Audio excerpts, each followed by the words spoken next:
Okay, the exam style questions on page 45, the assess, I definitely want to do. We're at page 45, like I said, these are probably A stars, but see how it goes. The formula for the volume of the cylinder is as follows. Well, here we go. Where's my thingy here? Here we go. I've got volume equals pi r squared times h. I think you remember that, do you? They gave it to us in words, but I'm putting it into symbols. And we're told the radius of the cylinder is that.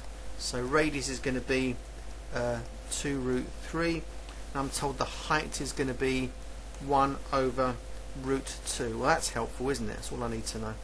The stupid surd stuck underneath a division line. Calculate the volume of the cylinder in terms of pi. Naturally, it's non-calculator paper. And rationalise the denominator, just for fun, and give your answer in its simplest form. Well, 5 marks. First job, let's substitute, see where we go.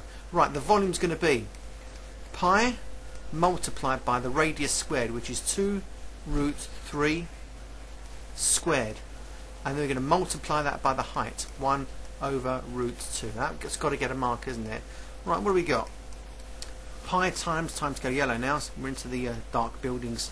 Pi times this thing squared. Well, 2 squared is 4, and root 3 squared is 3, because the square root of 3 squared is the square root of 9, and therefore square root of 9 is 3.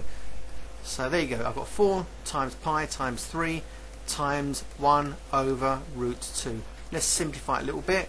I've got 12 pi all over root 2. Is that okay? So all that comes to 12 divided by root 2. Well, this is really easy. I just multiply by root 2 over root 2, as is normal.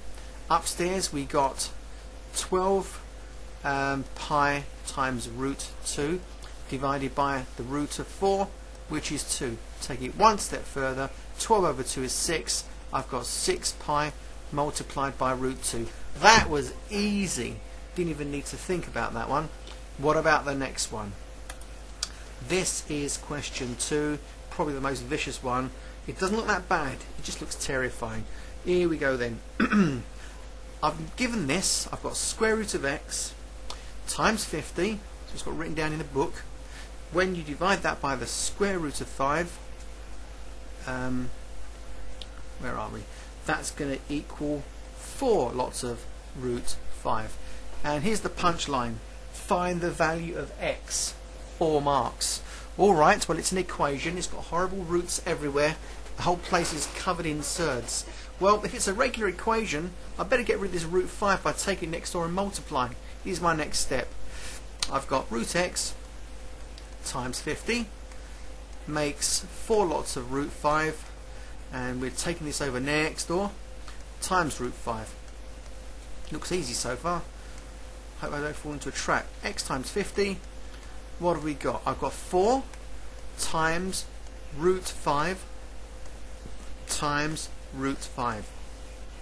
So root x times 50 is going to be 4 times, well, root 5 times root 5 is root 25. In other words, 5. Is that okay?